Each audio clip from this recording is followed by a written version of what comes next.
الحمد للہ رب العالمین، الصلاۃ والسلام علی رسولہ النبی الکریم وعلی آلہ واصحابہ اجمعین۔ الحمد للہ الذی ہدانا لہذا وما كنا لنهتدی لولا ان ہدانا اللہ۔ رب اشرح لی صدری ویسر لی امری واحلل عقدۃ من لسانی یفقہوا قولی۔ ہم نے کل آیات پڑھی ہیں 155 سے لے کر 159 تک سورہ الانعام کی۔ 160 آج پڑھنی ہے۔ میں نے کل آپ سے کہا تھا کہ آپ ذرا دیکھ کے آئیں،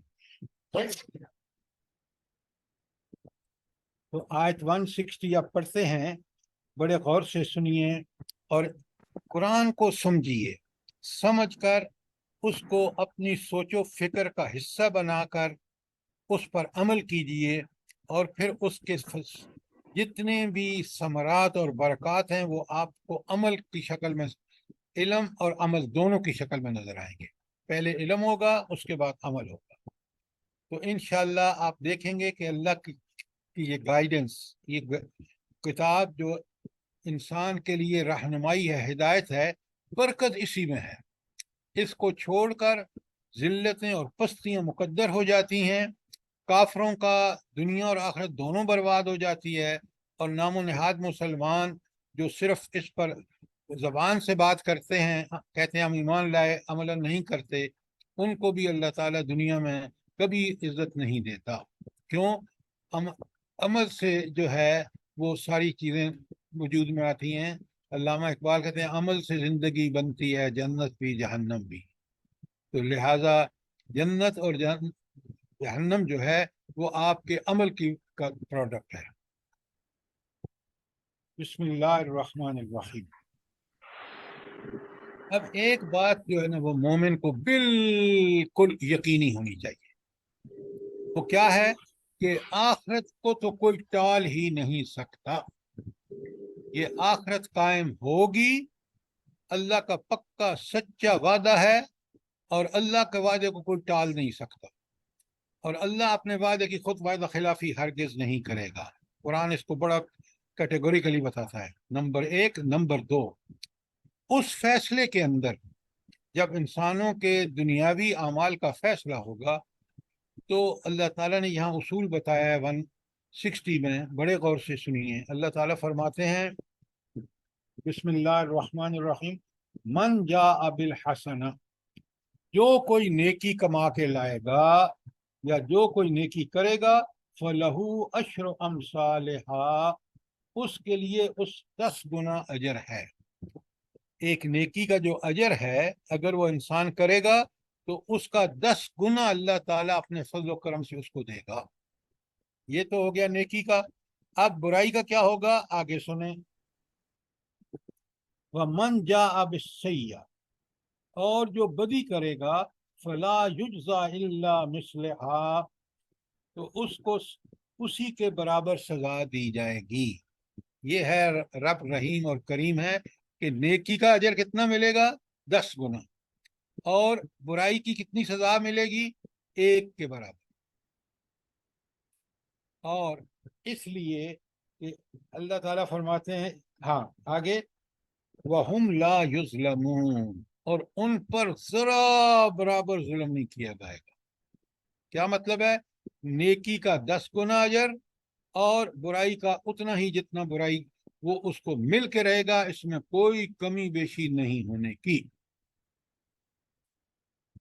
اچھا، اب یہاں یہ تو ایک اللہ تعالیٰ نے اصول بتا دیا، لیکن دوسری جگہ ابھی میں آپ کے سامنے آیات رکھوں گا کہ اللہ رب العالمین نے یہ بھی فیصلہ کر لیا اور ہمیں بتا بھی دیا کہ نیکی کا صرف 10 گنا نہیں ہوگا بلکہ اس سے زیادہ بھی ہو سکتا ہے۔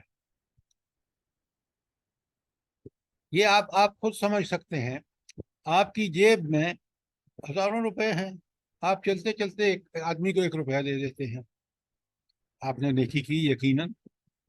ایک دوسرا آدمی بڑا غریب ہے, اس کی جیب میں صرف 10 روپے ہیں, اور وہ 10 روپے اس کو رات کو کھانے کے لیے بھی کافی نہیں ہے, لیکن وہ دیکھتا ہے غریب ہے, وہ اس کو 1 روپیہ دے دیتا ہے. آپ مجھے بتائیں اجر میں آپ اور وہ برابر ہیں؟ بتائیے. نہیں سر. بالکل تو نہیں ہے. سر وہ غریب زیادہ اجر لے گیا جس کے پاس اجر ہے کا ہی نہیں. مستحق ہے. تو اللہ رب العالمین نے بھی عین عدل کے مطابق یہ اجر کئی گنا زیادہ ہو سکتا ہے, 10 سے بھی زیادہ ہو سکتا ہے. اب ذرا آیات سنیے تاکہ آپ کو بات سمجھ میں آ جائے. سورہ نمل لکھیں, آیت 89-90. سورہ نمل کی آیت 90 اور 89. اب یہاں اللہ تعالیٰ کیا فرما رہے ہیں؟ من جاء بالحسن, جو کوئی نیکی کرے گا, فلہو خیر منہا, اس کے لیے اس سے بہتر ہے. وَهُمْ مِنْ فَزْعٍ يَوْمَئِذٍ آمِنُونَ, اور وہ اس دن وہ جو خوف اور ڈر ہوگا اس سے امن میں ہوں گے. جہنم کے خوف سے امن میں ہوں گے کیونکہ انہوں نے نیکی کی, اور نیکی کا اللہ تعالیٰ فرماتے ہیں کہ ان کو بہت بہتر اجر ملے گا. وہ بہتر کتنا ہوگا وہ اللہ کو پتہ ہے کہ اس نے کس حالات میں نیکی کی, کیسے کی, اور کس اخلاص سے کی, وغیرہ وغیرہ. اس کے بعد فرمایا 90 میں, وَمَنْ جَاءَ بِالسَّيِّئَةِ, اور جو کوئی برائی کمائے گا, جو برائی کرے گا, فَكُبَّتْ وُجُوهُهُمْ فِي النَّارِ, تو اس کا چہرہ آگ میں جھونک دیا جائے گا. تو آپ دیکھ رہے ہیں کہ یہاں اللہ تعالیٰ نے عین عدل کے مطابق, ہر کام اللہ کا عدل پر مبنی ہے. اور پھر فرمایا سورہ قصص کی 84 میں, بالکل اسی طرح جو پہلے آپ نے دیکھا اس ناول میں, من جاء بالحسنہ, جس نے نیکی کی, فلہو خیر منہا, اس کے لیے اس سے بہتر ہے, اجر اس کا اس سے بہتر ملے گا. ومن جاء بالسیئہ, اور جو برائی کرے گا, فلا یجزی الذین عملوا السیئات الا ما كانوا یعملون, تو جو کوئی برائی کرے گا تو اس کا بدلہ اسی برائی کے برابر ملے گا جیسا کہ اس نے عمل کیا. یہ تو تھی آیات, آپ کو سمجھ آ گیا ہوگا کہ اللہ تعالیٰ کا اجر دینے کا جو طریقہ ہے وہ عین عدل کے مطابق ہے, اور ایک منیمم یہ ہے کہ ہر نیکی کا اجر 10 گنا, اور ہر برائی کا اجر اتنا ہی جتنا ایک برائی کا اجر ہوتا ہے, سزا ہوتی ہے.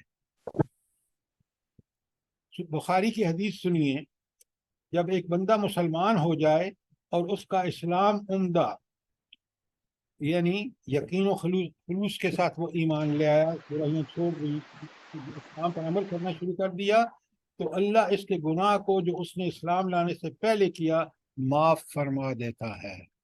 کیوں؟ اب وہ اللہ کو مان لیا اس نے, اللہ کے احکامات پہ عمل کر رہا ہے, صاحب کا گناہ معاف. اور اب اس کے بعد اس کے لیے بدلہ شروع ہو جاتا ہے, یعنی ایک نیکی کے عوض 10 گنا سے لے کر 700 گنا ثواب. ذرا غور فرمائیے, 10 گنا سے لے کر 700 گنا ثواب, اور ایک برائی کا اسی برائی کے مطابق بدلہ دیا جاتا ہے. مگر یہ کہ اللہ اس برائی سے بھی درگزر کرے, یعنی اگر وہ توبہ کرے تو سچی توبہ کرے, اللہ اس کو بھی, برائی کو بھی معاف کر دے گا. اب قرآن اور حدیث سے اور بھی بہت ساری احادیث ہیں, آپ کو بڑی اچھی طرح اندازہ ہو گیا ہوگا کہ اللہ رب العالمین نے کس طرح انسانوں کو آخرت جو یقینی قائم ہوگی, اور وہاں نیکیوں کی کتنی قدر کی جائے گی. یہ قرآن میں آتا ہے نا, اللہ تعالیٰ شکور ہے. شکور کا مطلب ہے اللہ تعالیٰ بڑا قدردان ہے. قدر آپ دیکھ لیں, ایک نیکی کا کم از کم اجر اس کو 10 ملے گا, اس سے زیادہ بھی مل سکتا ہے, جیسے ابھی میں نے آپ کو مثال سے سمجھایا ہے. تو آیت نمبر 160 جو ہے وہ ہمیں صاف صاف بتا رہی ہے کہ آخرت میں اللہ تعالیٰ کا نیکی پر اجر اور برائی پر سزا کیسی ہوگی اور کتنی ہوگی۔ اچھا، ایک اور بڑی پیاری حدیث ہے کہ حضرت ابو ہریرہ رضی اللہ تعالی عنہ راوی ہیں کہ اللہ کے رسول صلی اللہ علیہ وسلم فرماتے ہیں کہ جب اللہ فرماتا ہے جب میرا بندہ برے کام کا ارادہ کرے تو اس کی برائی نہ لکھو جب تک کہ وہ اس پر عمل نہ کر لے، اور جب اس پر عمل کرے تو اس کے برابر ہی لکھو، اور اگر میری وجہ سے اسے ترک کر دے تو اس کے لیے ایک نیکی لکھ دو، اس لیے کہ اس نے میرے خوف سے اس برائی کو چھوڑ دیا۔ غور فرمایا آپ نے کہ اگر انسان کسی وجہ سے شیطان کے بہکاوے میں آ کے، نفس کی اکساہٹوں کی وجہ سے، حالات اور واقعات کی وجہ سے اس نے کسی برے کام کا ارادہ کیا، مثلا اس نے کہا کہ میں رشوت کیوں نہ لے لوں، موقع ہے، لیکن اس لینے سے پہلے اس کو اللہ کا خوف آیا اور اس نے کہا نہیں نہیں نہیں، میں نہیں لیتا، تو اللہ تعالیٰ فرماتے ہیں کہ یہ اس سے جب باز رہا اللہ کے ڈر سے تو وہ اس کے لیے نیکی لکھ دی جائے گی۔ تو ہم اپنے معاملات کو اللہ کے ساتھ ٹھیک کریں اور نیکیوں کی کثرت سے کریں، نیکیوں کو، اور برائیوں سے، ہر چھوٹی بڑی برائی سے بچیں۔ یہ ہے اس آیت کا پیغام۔ سر میرے خیال میں اسی حدیث کا اگلا حصہ ہے کہ وہ جب نیکی کا ارادہ کرتا ہے تو پھر ایک نیکی لکھ لی جاتی ہے، اور جب نیکی کار گزرتا ہے تو 10 گنا اس کا اجر بڑھا دیا جاتا ہے۔ جی بالکل بالکل، کیونکہ نیکی کر لی تو نیکی کرنے کے بعد تو پھر 10 گنا کا اجر کا مستحق ہو گیا نا، جتنی آیتیں اس نے پڑھی ہیں۔ اب آ جائیے آیت 161 پہ۔ بسم اللہ الرحمن الرحیم، قل، اے اللہ کے رسول اعلان کر دیجئے۔ قل کا معنی ہوتا ہے کہو۔ یہاں آیت کی نسبت سے آگے ہم جب پڑھتے ہیں تو ہم پتہ چلتا ہے کہ یہاں اللہ نبی کریم صلی اللہ علیہ وآلہ وسلم فرما رہے اعلان کریں کس بات کا؟ اننی ہدانی ربی الی صراط مستقیم، بے شک میرے رب نے مجھے سیدھا راستہ دکھا دیا ہے، بتلا دیا ہے۔ تو صراط مستقیم کس کا راستہ ہے؟ سر قرآن و سنت کا راستہ، رب کا راستہ، میرے رب کا، رب بھی میرے رب کا، رسول اللہ صلی اللہ علیہ وسلم کا۔ ایگزیکٹلی، یہ کیا بات کر رہے ہیں آپ؟ کس سے کہلوا جا رہا ہے کہ میں سیدھے راستے پہ ہوں؟ میری ہدایت اللہ کے رسول کا راستہ سیدھا راستہ ہے۔ آیت کو سمجھنے، بار بار میں آپ سے گزارش کر رہا ہوں کہ آیت کو ٹھیک پڑھیں، ٹھیک سمجھیں۔ میں نے آپ کو کتنی آیتیں لکھوائی ہیں اس سے پہلے کہ سیدھا راستہ، اللہ تعالیٰ بھی قرآن میں کہتا ہے کہ راستہ نبی کریم صلی اللہ علیہ وآلہ وسلم کا سیدھا راستہ ہے۔ اس لیے قل اننی ہدانی ربی، اے نبی اعلان کر دو صلی اللہ علیہ وآلہ وسلم کہ میرے رب نے میری سیدھے راستے کی طرف رہنمائی کی ہے۔ تو سیدھا راستہ میں لکھوا چکا ہوں آپ کو، سورہ یاسین کی آیت 3 اور 4، سورہ اعراف کی آیت 43، اور اسی طرح سورہ الانعام کی آیت 153، اور یہ 161 پھر یہی بتا رہی ہے کہ اعلان کر دے اے نبی کریم صلی اللہ علیہ وسلم کہ میرے رب نے میری سیدھے راستے کی طرف رہنمائی کی ہے۔ دیکھیں نا، ہم ہر رکعت میں، سر سورہ اعراف کی کون سی آیت تھی؟ یہ میں نے ساری لکھوائی ہیں، آپ کو پڑھ کے بھی بتائی ہیں، سورہ اعراف کی 43۔ یہ ذرا گم نہ کر دیا کرے نا، یہ ساری ایک کافی میں سر یہ میں بتا دوں کون کون سی آیات لکھوائی تھی آپ نے؟ شاباش بیٹا، بتا دیں۔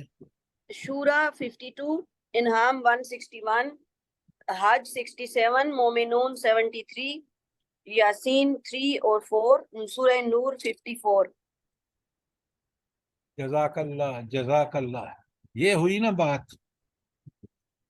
اگر آپ طالب علم ہیں تو پھر جب بھی حج کا حوالہ دوں فوراً لکھ لیا کریں۔ اچھا، اب یہاں اس آیت کا ذرا ہم خلاصہ نکالتے ہیں۔ پہلی بات تو جو سمجھ آئی، قل اننی ہدانی ربی الی صراط مستقیم، یہاں تک اللہ تعالیٰ نے صاف بتا دیا کہ سیدھا راستہ جس کی طرف میں نے رہنمائی کی ہے وہ محمد رسول اللہ صلی اللہ علیہ وسلم کا راستہ، صراط مستقیم نبی کریم صلی اللہ علیہ وآلہ وسلم کا راستہ ہے، نمبر 1۔ نمبر 2، دیناً قیماً، اور یہ جو صراط مستقیم ہے یہ کیسا دین ہے، کیسا طرز زندگی ہے؟ صحیح ترین، دیناً قیماً، بالکل ٹھیک ٹھیک۔ اور یہ کس کو ملا سب سے پہلے؟ حضرت آدم کو، لیکن اس کی اصلی شکل علیہ السلام، اور اس کی پوری تفصیل ملی ہے حضرت ابراہیم کو۔ تو دیناً قیماً یہ بالکل ٹھیک ٹھیک دین ہے، ملت ابراہیم، حضرت ابراہیم کا طریقہ، حنیفاً وہ بالکل یکسو تھا۔ یکسو کا مطلب کیا ہوتا ہے؟ بالکل ایک طرف کا ہو کے، اور ایک طرف کا مطلب کیا ہے؟ حضرت ابراہیم صرف اللہ ہی کا حکم مانتے تھے، اور جہاں حکم آیا بس سیدھا حنیف، ایک اسی حکم کے پیچھے چل پڑتے ہیں۔ وَمَا كَانَ مِنَ الْمُشْرِكِينَ، اور حضرت ابراہیم مشرکین میں سے نہیں تھے۔ اب آپ مجھے یہ بتائیں کہ اللہ تعالیٰ نے یہ کیوں فرمایا ہے؟ بھائی جب وہ حنیفاً مسلمہ تھے کہ بالکل یکسو مسلم، تو شرک تو ان کے قریب بھی نہیں آ سکتا، تو پھر انہوں نے اللہ تعالیٰ نے کیوں فرمایا کہ وہ مشرکین میں سے نہیں تھے؟ کیونکہ ان کے سر باپ یہ جو باپ ہاں مشرک تھے۔ بالکل، ان کے آباء و اجداد جو تھے وہ مشرکینوں بالکل میں سے غلط، تھے نا۔ بالکل غلط بات، بالکل سر غلط ان بات۔ کے بعد آنے سر والے یہ اہل مکہ کہتے تھے کہ ہم جو ہیں ابراہیم علیہ السلام کے دین پر ہیں، اس وجہ سے اللہ نے کہا تھا کہ وہ مشرکوں میں سے نہیں تھے، تم نے تو 360 خانہ کعبہ میں بنائے ہوئے ہیں، یہ اس بنیاد پہ اللہ نے یہاں پہ کہا ہے۔ یہ آپ کی آدھی بات ہے، پوری بات نہیں ہے، اسی لیے میں سر یہ بار باتیں بار، کہتے سر تھے اب وہ میری بات، پیدائشی بھی، اب وہ اب سر میری پیدائشی بھی تمام نیک تھی۔ سر اب تمام پلیز ہی میری، اسرائیل اب میری بات سنیں، میری بات سنیں۔ یہ قرآن میں دوسری جگہ بھی آتا ہے، اس کی وجہ یہ ہے کہ مسلمان ہوں، یہودی ہوں، عیسائی ہوں، تینوں گروہ کہتے ہیں کہ ہمارے جد امجد کون تھے؟ ابراہیم علیہ السلام۔ وجہ، مسلمان اس لیے کہتے ہیں کہ وہ حضرت اسماعیل کے والد ماجد تھے، تو اس لیے مشرکین مکہ کہتے ہیں کہ ابراہیم علیہ السلام ہمارے تھے۔ اچھا، ادھر حضرت یعقوب، جو حضرت اسحاق ان کی اولاد تھے، پھر جس سے یعقوب علیہ السلام اور ساری وہ انبیاء کی لسٹ چلی، وہ سارے کے سارے یہودی کہلائے بعد میں آگے چل کر۔ انہی میں سے پھر آپ دیکھتے ہیں کہ انہی میں سے کون ہوئے؟ حضرت عیسیٰ کے بعد ان میں سے عیسائی آ گئے، کیوں؟ ان کے ماننے والے بعد میں عیسائی بنے۔ تو اس طرح تینوں گروہ جو ہیں، مسلمان، یہود اور عیسائی، وہ تینوں کے تینوں کہتے ہیں کہ ہمارا تعلق تو حضرت ابراہیم سے ہے، ہم اسی کی اولاد میں سے ہیں۔ بات سمجھ آ گئی آپ کو؟ اب ان میں دو گروہ جو تھے، دو نہیں تینوں گروہ، عیسائی مشرک تھے اس لیے کہ انہوں نے عیسیٰ کو اللہ کا بیٹا مان لیا، یہودی مشرک تھے اس لیے کہ انہوں نے، ان میں سے ایک گروہ نے حضرت عزیر کو اللہ کا بیٹا مان لیا، مشرکین مکہ مشرک تھے کہ انہوں نے 360 بت رکھے ہوئے تھے، اور تینوں کہتے تھے کہ ہم تو حضرت ابراہیم سے ہمارا تعلق ہے۔ اس لیے اللہ کہتا ہے کہ ابراہیم علیہ السلام مشرک نہیں تھے، تم تینوں مشرک۔ اب بات سمجھ آئی یا نہیں آئی؟ جی سر۔ جی سر۔ قرآن کو پوری تفصیل سے سمجھا کریں تاکہ ہمیں اللہ کی اس کتاب کی قیامت کے دن ہم اللہ سے کہہ سکیں کہ ہم نے اس کو پڑھا، سمجھا، اس کے مطابق زندگی گزاری۔ اگر یہ تین کام نہیں کیے تو وہاں کامیابی نہیں ہوگی۔ قرآن عمل کے لیے آیا ہے۔ آپ مجھے بتائیں، قرآن میں ایک جگہ دکھائیں ہر